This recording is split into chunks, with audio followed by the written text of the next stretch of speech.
In today's video, I'm going to share with you my tips for precepting new nurses. If you're watching this when it comes out, we are currently in the middle of graduation season, so the nursing market is about to be flooded with new grads, which is totally exciting, but it also puts a lot of pressure on you who are watching this, who will be training all of these new nurses entering our workforce.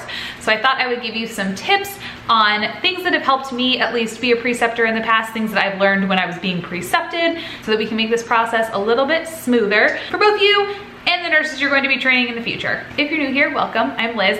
I'm a family nurse practitioner now, but before that, I was a med-surg and a pediatric cardiology nurse for years and years, and I have precepted a lot of people, and I've been precepted a couple of times because obviously new jobs, now in NP school, all of that. So I've learned some stuff from all of that. Hopefully I can share some of it with you. So step one, as you are entering this preceptor role, I just want you to remember, I really think this is more important than even your style of precepting, is just getting a really good understanding that you are this person's first interaction with this unit, okay? Whether you like it or not, you are kind of being the face of all of this for them because they're your touch person, at least in most of the units I've worked on.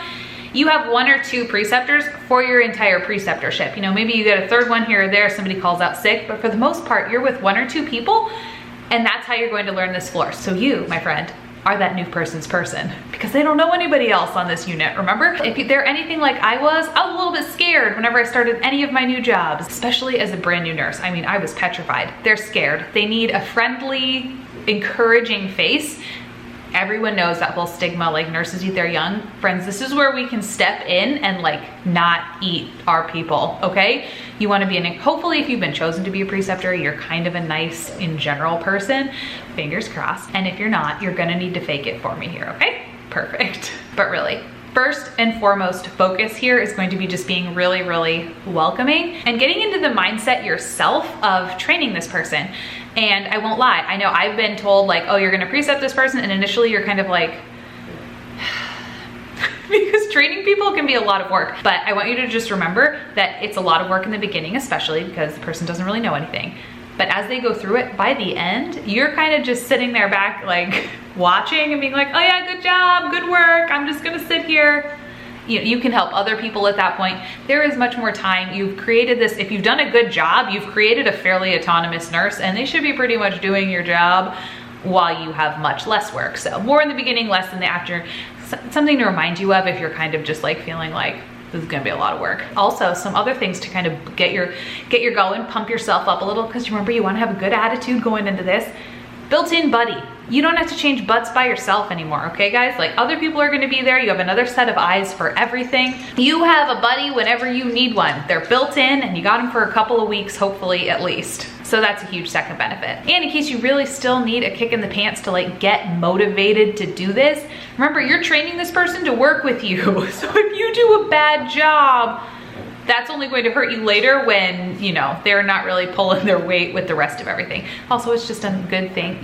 This is your job to train this other person. So come on, friend, get with it. If you needed that pep talk, there we go. Everyone else, let's just move on. Second thing that goes with this whole being welcoming, inclusive thing, I've gotten a much more positive response if I tried to like bring the people into the fold with me, you know? It's kind of like when you're going to a new school and you don't know anyone, you need someone to eat lunch with. You need someone to go on break, do all the little things with. They don't have a work wife yet. Remember that. You have a work wife. Maybe you're popular, maybe you have a couple, but they don't have that person that they eat lunch with and they just sit down and like vent with. So you need to kind of bring them in. Invite them to your table when you're eating lunch, if you're eating lunch at the same time. Introduce them to other people on the unit, include them in conversation. You want to try to make them feel a little bit more at home so that they feel better. Remember, you are the welcoming squad. You have a lot of jobs here as a preceptor, in case you're not picking up on that. And in my opinion, at least, welcoming them and making them feel like just comfortable on the unit that is going to be their home is one of the most important things you could do. That sets the stage for everything else we're going to do, which is very important, but you know, stage is now set. Have I sufficiently convinced you that you need to be a decent, welcoming human? Perfect. Now, let's talk really quick about day one with your orientee. Day one, I usually like to approach, I promise we're not gonna go through every single day of orientation. We'll just do day one and then skip. But day one is kind of a good establishment day. So one, the person's probably nervous. They don't want to unless they're like insanely ambitious, probably jump in and do all the things. And I think it's a good thing to just kind of have them follow you that day, but give them little tasks that they can do, especially if it's a seasoned nurse that's transferring to your unit. By all means, let them do some of the things. But they need to have a day, that first day, to just sort of get their feet wet, see the flow of the unit, find out where the equipment room is, where's the med room, what are all the codes, where are the bathrooms, how do I find the Sprite, when do we round, all of that stuff.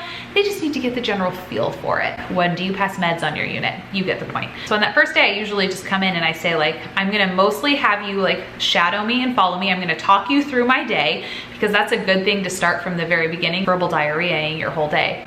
Bring a lot of water. Your mouth's gonna get dry. But I just kind of set them up for that. I'm like, it doesn't have anything to do with me not thinking you can do this. If you wanna do something, jump in, tell me. I'll have them get little things like vitals, but even that can be intimidating in the beginning. I found when I was first training people, I was like, oh yeah, go get vitals. And then they looked really uncomfortable when I realized, like, they don't know what where the blood pressure cuff might be, or like which button on the monitor will inflate it and which does what. Like, just walk them through everything. I also tell my people, very first and foremost, I'm going to assume you know nothing. That is not a reflection on you. I just don't want to assume anything. That way no one's feelings get hurt. And if you know something, just tell me you know it. But I found that's a good level playing field. I also have gone into situations assuming people have known things and then only to find out very unfortunately that like they just didn't, which is totally fine. So I just over time found it best to just go in assuming they know nothing and then build from there, and be very pleasantly surprised when someone is incredibly competent from whatever their past experiences were. Also, a good thing to cover on day one is what their learning style is. So if you might have someone who's super tenacious, who just wants to like dive into everything head first, you know, show me once and then I'm good. You might also have someone who's a little bit more timid, who you're going to have to push a little because they really do need to get their feet wet, but that wants you to be more like hands-on, over their shoulder, like watching more. Do they like to learn through reading, visual aids, kind of get an idea of how they like to learn? Not that you're gonna like sit there and write them a novel, but maybe someone would benefit from reading the actual guidelines on the unit website or whatever. Or maybe they're more of a visual learner and your unit also has visual aids that you could use instead. That would be more helpful. Hands-on, visual, all of that. I just try to get like a general idea. But the biggest thing there is also just like, how hovery do you want me to be? Because I've worked with people who have really wanted me, like they get sad if you're not there all the time. And then I've worked with some people who are just like, you know, like, whoa, I just need you to back off. And that's good to establish. And you can also establish at that point too, that your presence in the room, hanging over their shoulder, doing whatever you're doing is not an indication of a lack of their skill. It's just literally your job to make sure that they're doing things correctly. And as your preceptorship goes on, you can kind of decide when to pull that back a little bit. But I always just set the stage at the beginning and say, hey, you know, I might seem kind of hovery. I'm not doubting you at all. I just want to make sure that, you know, you feel solid about it, and then we can kind of go from there. So in a nutshell, day one is just about setting boundaries. Oh, another one. I always like to cover with them when I eat, which sounds really silly, but as having been someone, I need to eat as a person. I just eat a lot frequently and I need to eat. I don't necessarily need, I mean, you're in nursing a lot, you don't actually get a break, but like I do need to swipe by my nurse's station and shove some food in my face fairly frequently. And I remember being a preceptee and I worked with a lot of people who just like didn't eat. And it was very uncomfortable to be the person who you were like being trained, and then you had to be like, when do we take a break? Because you don't want to seem awkward like that. Like, I just want a break, but you're like, I'm dying of hunger. So I think it's always good to establish when you eat, you know? Do you have anything that you need to go do? Maybe you're breastfeeding and you need to go pump, anything like that. You just want to get that out of the way first. That way I can be like, hey, yeah, like I gotta eat. So the person doesn't have to bring it up because they might feel uncomfortable doing that. Just my side tangent there. But other than that, day one is just all about setting expectations. Here's what I plan to do with you, learn your learning style, and this is what you can expect from me. Watch me for a day and then let them know, you know, tomorrow you're diving into this. So now let's talk about every other day other than that first kind of dive in day. Big things in general I want you to remember about this part. This person needs to understand the why behind everything you're doing. So even if it feels really uncomfortable, literally, like I said earlier, just verbal diarrhea, your thought process. Why are you going to assess the patient in 32 before going into room 30? You know, what makes that person a priority in your mind? over the other one. When is it okay to clump meds together and when is it not? So like if you have a 1 o'clock and a 2 o'clock, are you gonna go in at 1:30 versus do you need to keep those separate? How do I decide who I'm gonna let go to the bathroom by themselves? All of those little things that you don't even maybe think about, explain them. It is a ton of talking, guys, but this is the best way to get someone to understand. They need to understand what is happening rather than just tasks, because anyone can just do tasks on a piece of paper, but they need to understand the why. That way when one day they, very soon off of orientation, need to make the decision, which of these 5 rooms am I gonna go in first? They can think it through for themselves and make a decision rather than just being like, oh man, we always, I don't know, they always just started here. I think this is the hardest part in general of being a new nurse, is when you go in, you know, nursing school taught you tasks, but it didn't necessarily teach you the critical thinking you need behind it and how to make those judgment calls. So this is something that you are going to very quickly have to just cram into your brand new nurse. Even a new nurse to your unit, even if they're very seasoned, there's gonna be different things about the way your unit works, verbal diarrhea, and if they have more experience or they're very seasoned in this, or they just seem to get it, pick it up really quickly, you can ask, be like, is this helpful? Are you not really gaining a lot from me talking about this? Because I can stop talking about it or not go over it if you already have a firm grasp. For example, when I was a very brand new nurse on my first med-surg job, it was very helpful for the nurse to tell me, I'm gonna go into this room next because this is the sickest patient. That's who we're gonna look at first. And then we're gonna go down the line. This is why I think they're the sickest patient. And while we're in there, we're gonna do this med because they have a ton in the morning and they don't do well if they get them all at one time. So we're gonna start early and go in and check in often and give them meds along the way. Very, very helpful as a new nurse. When I went to my second job, I already knew I like to go to the sickest people first, take a peek at them. I knew to space out meds with people that had stomach issues. I knew a lot of that stuff, so I was able to tell the person working with me, like, hey, like, I kind of have a flow of how I do my care, how I like to set up my day, and how to balance a few different patients at a time, because I've been a nurse for several years. I was able to say that, and she was like, oh, okay, perfect, and didn't talk about it, and then if I had questions, I could just bring them up. Or say like, hey, on this, like, what is the sickest patient in your opinion? Because I don't know this population quite as well. Things like that. Your questions will change, and just be receptive. This is a huge two-way talking thing. Another thing to stress with them is just like, feel free to ask me any questions, and I'm gonna ask you tons of questions, and we're just gonna communicate like crazy. And I think that creates the best relationship that makes you as the preceptor less frustrated, and them, the preceptee, you're giving them the tools they need to succeed. The second main thing you're gonna wanna do is show them the resources so that they can find the information again themselves, because you want to empower them that they are doing a good job and they can do this. You are there, you're their resource, you're training them obviously, but by giving someone a little bit of, you know, the manpower to be able to look stuff up on their own too, it makes them feel like, oh, okay, like I can do this. I'm not solely reliant on you over here like a baby. It makes them feel like a little bit more like a teenager, which is good. You know, we like to be self-reliant. So show them your unit website, wherever you keep all your guidelines. You can kind of say like, hey, yeah, this is how often we change PICC line dressings and how we change them. Here's the guidelines. Here's exactly how to find them, so that next time you can look it up too, and you don't always have to, you know where to find it when you're off of orientation. That was huge for me because I did want to feel independent, like I could look it up. And then if I still had questions, I could go ask them, but I still did something for myself. Another huge thing that I really like to do was point out other people on the unit who are going to be good resources, because you're not going to be there every day, especially when they go to whatever shift they're going to be working. If it's not the one you're training on, there are a lot of people out there, and I like to point them in the direction of which nurses were going to be very helpful to them. I tried to avoid saying like, these ones will not be helpful to you. Like, never ask them a question. Try to avoid that. Every now and then there was someone I was like, you know, if they say something, like, just, you might want to verify that. Like, don't take that as solid fact. But most of the time I found the tactic was to point out the nurses that were super solid resources, you know, and that could be like another brand new nurse who just was really good at finding information and was like just so on top of it. Maybe she had been a tech on the unit for years, great resource. Maybe it is another CNA. On my first nursing job, the CNAs, I learned so much from them, and I pointed them out to all the people I was training. I was like, these people have been here 20 years. They know more than, we're a very young nursing unit. They've been here longer. Like, I would ask them, you know, point out whatever resources it is. These are the other nurses that have been here like 30 years. Like, she knows everything. Ask her. Give them a couple points of reference so that when you're not there, they have someone to confidently go to and ask, and introduce them. Remember how you're like the guide? Go over and be like, hey, this is Amanda. She's brand new. Like, I was just telling her that I think you're pretty great and a great resource, so she might come ask you some questions sometimes. You rock. Have a good day.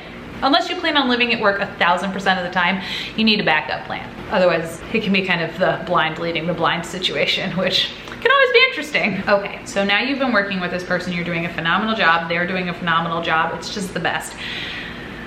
Now comes the challenging part of how do you back off slowly, because you need this person to be autonomous, and they're not gonna get there if you're hanging over their shoulder all the time.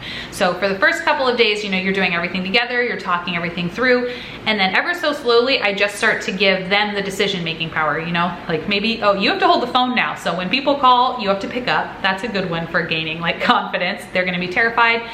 A lot of this is like pushing them into the terrified zone, but knowing you're there, it's like, no, you're fine. But in terms of backing off, the first thing I usually do is I have them I'll let them make decisions. I'm like, what do you want to do next? And then if they say something, I'm like, okay, either like, yeah, that's fine, or no, that's not fine. Even if it's not exactly what you would do, sometimes you gotta let them go do it, and then afterwards be like, yeah, so normally I would probably do it this way in case you noticed like this kind of didn't fall quite right. But let them experience that so they kind of know. Or if that makes you uncomfortable, just say up front, like, actually, I would probably do it this way, and this is why. But keep giving them more and more of those options. And as you've seen them check off skills, so like maybe you've already seen them hang an IV piggyback 5 times and they did it perfectly, ask them, like, is this something you feel confident in? If you like go in and do it, perfect. And just stress with that, anytime you feel ever unsure or have a question, I am right here, but I just want you to be able to start going and doing things, and ever so slowly, you know, let them go and do things. You don't need to be in there. And that's just something that's gonna build up over time to the point where, you know, they're kind of, at the end, the goal is that they're doing most of the things autonomously. One thing I still usually do is I go in and I always get rapport with them just so I have an idea of what's going on. And I usually go in and assess the patient, or at least stand in the room kind of when they're doing the assessment. That way I have an idea, and if I have to pop in and intervene at any point during the shift, I wouldn't be some stranger that went in with them and they were like, who are you? Like, wait, what? But yeah, ever so slowly, just give more and more. And as you see them be very proficient at a skill, great. Like after a couple times, you can do that by yourself as long as you're comfortable, because again, the goal is for you to be completely independent. So that's kind of how I withdraw slowly. Now, let's talk about when things are challenging. So I have also precepted some people that it didn't go well, whether it was like them not being receptive to how I was teaching, or I felt that maybe they were just like not receptive to anything I was saying. And that is when you have to have a conversation first with them and just say, is there something I could do differently? Is usually how I would start that. And then they can tell you what they think you should do differently, and maybe they would say, is there something I can do differently, and try to say something other than just be better, because that's not helpful. And if that really just doesn't work, you could always go to your management and say, I just feel like we're not the best fit. Is there anyone else? Which I have only had to do, I think, once or twice, to just say like, I think maybe it would just be a better fit with someone else. Turns out it was a totally better fit with someone else. They did phenomenally, because remember, the goal is for them to do well. So it's not anything personal against you. You're not gonna mesh with everybody. Your teaching style might not mesh with everybody, whatever. It's not your fault, it's not their fault. It's best to just kind of like address it and then move on. The second thing would be when someone is just not quite picking up on things as quickly as maybe the schedule of precepting would allow. So maybe you have an 8-week preceptorship and you're in week 7 and you're still like, I'm not sure you're ready to be on your own. Again, talk with them first and just say like, how are you feeling? Because usually if they don't feel ready, I mean, hopefully they're self-aware enough that they don't feel ready. And if not, you could just be like, you're not quite to the independent point that maybe we would want you to be week 7, but would you feel better with a little bit more time? And a lot of times you can then go to your management and say like, hey, we really need like another week or 2 to kind of ramp up, see if they can meet with the educator, anything like that, to try to give them a few more skills. But those are usually the 2 biggest situations that I've run into. Always best to talk to them, the preceptee, first before going on and doing other things, but those are usually how I kind of solve that. And ultimately, you always feel kind of awkward, especially initiating the like, I don't think you're ready conversation, but I have seen it where nurses get pushed out and they are not ready. And it's just a disaster. It's not fair to them, it's not fair to the patients, it's not fair to everyone else on the unit who is trying to swoop in and pick up all the pieces. It's just better to have that awkward conversation and be like, I'm not quite sure we're there yet. And honestly, and most of the times I've had this conversation, the person was like, I am not ready. Like, yes, you are completely right. Like, please help. So you might have to have some of those hard conversations, but it'll be totally fine.